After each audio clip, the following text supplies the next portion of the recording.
So let's talk about post-acquisition and understanding what goes into post-acquisition.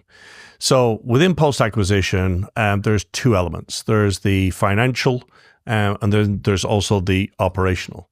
In the operational transition, we're really looking, first of all, to make sure that we don't sink the ship in the first 90 days. We're looking at the team, you understanding the team very, very quickly, because the number one asset of any business is its team. So we're constantly looking and evaluating the team. We have many processes that we use around that. And we use that as well in the pre-transition, so we get to know that team better. Secondary, we're looking at then is, do we have the right people in the right seats? So that we're motivating and driving, because obviously leadership is all about inspiring people. So we use DISC and Y processes to understand that and quickly get you to understand your people. And then we start looking at kind of the organizational structure. Where do we want to go? End in mind, looking around all of that. The next area we start looking at is the value mapping. There's a lot of businesses out there that use EOS and eMyth and all of those tools, but you can get very, very deep into those and not really adding a lot of value. You add structure, obviously, but one of the things that we like to do is around value mapping, understanding through the operations, where is the value being added in the business?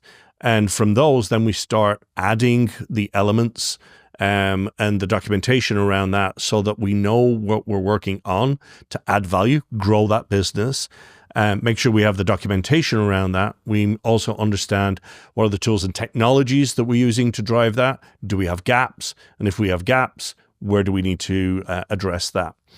And then as we're finishing that that value mapping, then we start looking around, how do we get the knowledge out of the seller?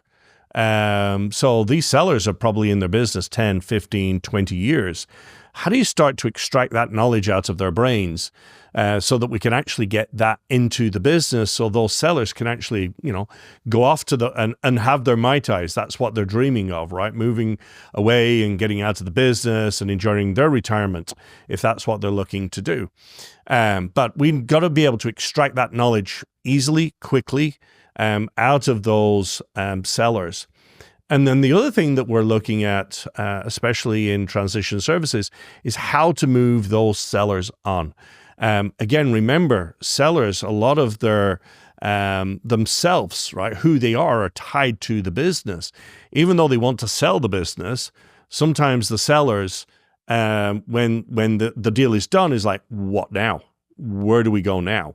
So we're actually working with the buyers and sellers around that topic to ensure that we do have a seamless transition out of the business, so they can move on and the new owner can take over so that they can drive the business the way they want to drive the business moving forward. So transition services are really about making sure that we've got structure and processes in the right level across the business, so we can move the business forward and also seamlessly exit the sellers out in the agreed timeline that they want to and you want to move forward. And we extract the knowledge that we need to extract.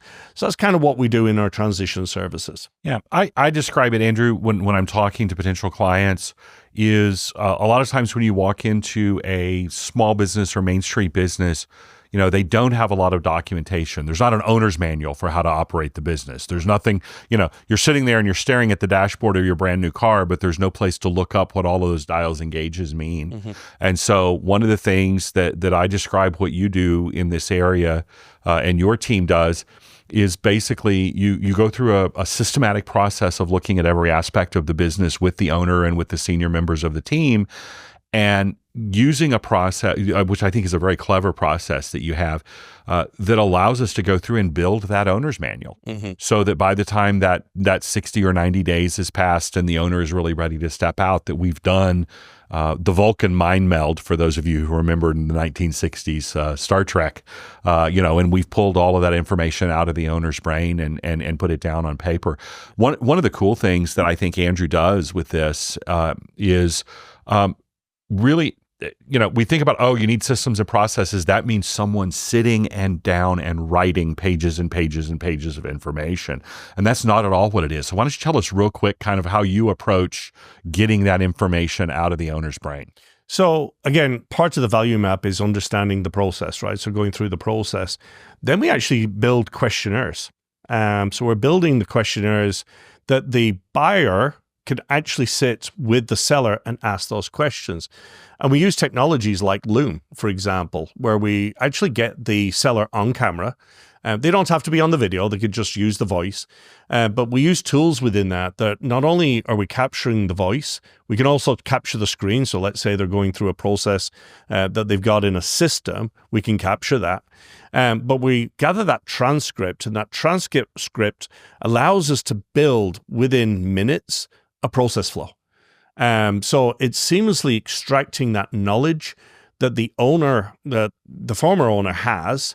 We get that into a process, and then we can present that to the former owner as well as the new owner. They can then start going through it, and we can start asking questions. So is this true? So if we go from step A to B to C to D, is that correct? And usually what we find is, oh, yes, but there's this step in the middle. So now we can quickly add that step. So now they have a visual representation of their process, and they can validate it in real time, and we can change it in real time. And now we start to build those processes efficiently and effectively. Yeah, and we do that through one of the questions. My favorite question you ask the owner is, so how do you like to communicate? Do you like to sit in a dark room at a keyboard and write things? Do you like to draw on a whiteboard? Andrew is a whiteboard guy. So, if we ask Andrew to do this, he's going to get up and be drawing pictures on a whiteboard. So we adjust the process because we've done this so many times with so many different sellers. We adjust the process so that it's comfortable for the seller and it's easy for them to communicate, and we can capture the information.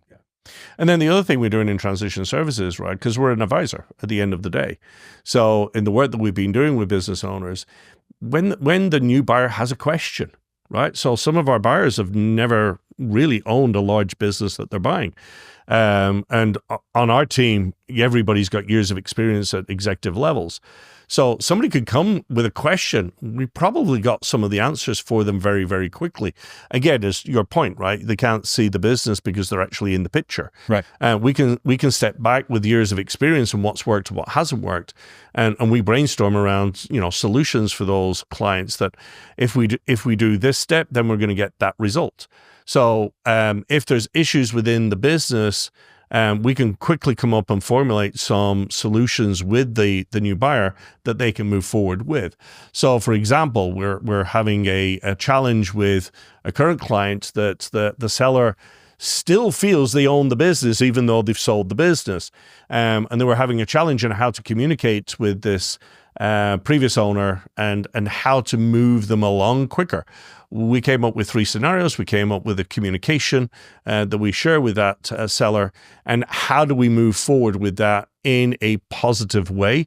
Because, by the way, we understand what their profile is, and we're masters of communication, so we actually can communicate the right way so that it's a win-win for both sides. Great. I think that sums up the operational transition side really nicely. So we'll see folks in the next video.